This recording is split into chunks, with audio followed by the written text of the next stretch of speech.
Yo, man, I got one question, man. What's wrong with old girl right here?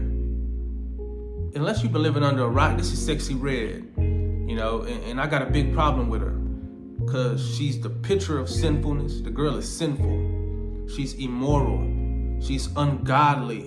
And she doesn't have, naturally, I don't believe it's anything good, inside of her, anything good about her naturally. I think she's just sinful and in need of the forgiveness of Jesus, man. If it's not for God's grace, if he don't just decide to have mercy and grace on her, she's gonna spend eternity separated from God. Y'all need to get her that message. As a Christian, though, I understand the exact same things I just said about this young lady right here.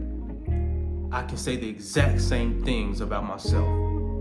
What is it with us that it seems like we compare our righteousness to the righteousness of others, to the left of us, to the right of us, and I believe we do that so we can make ourselves feel better, right? It's like if you was in a school taking a test and everybody failed the test, nobody passed, but you got a 62 and failed. An old girl over here got a 40, an old dude over there got a 25. What difference does it make? You all failed the test, right? We were created in the image of God. He's the standard. Sexy Red is not the standard. The Christian rocks of the world isn't the standard you should be measuring your life up against. Has your life met the standard of your Creator? Because when I look at my life, and I read Romans 3 verses 23 that says, "For all have sinned and fall short of the glory of God, but are set right." They're made right with Him, not by performing, not by going to church, but by a gift of His grace through the redemption that came through Jesus. That's the heart of the gospel. The heart of the gospel says that Christ had to atone or make forgiveness possible for the whole world by His suffering and death. The wages of sin is death. The whole world had sinned, so Christ took the L for us all. See, on the cross, the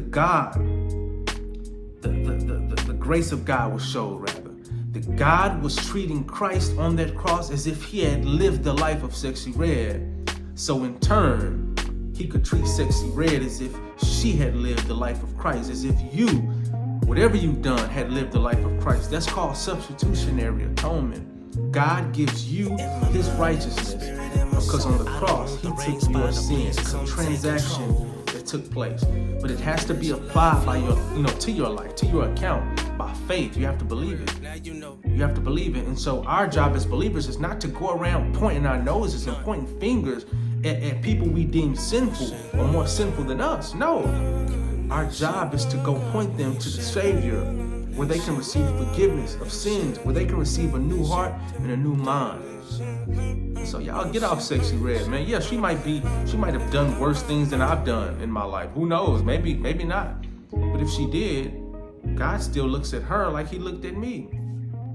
Christ, go die for them. Go die for that young man because he needs you. Just like Sexy Red does. It's your boy Rain. If you like what you heard, subscribe, man. We got to get off this. Let's preach the true gospel of Christ. And then and only then, we'll draw people to the Savior. It's your boy Rain. If you like what you heard, subscribe. I'm going.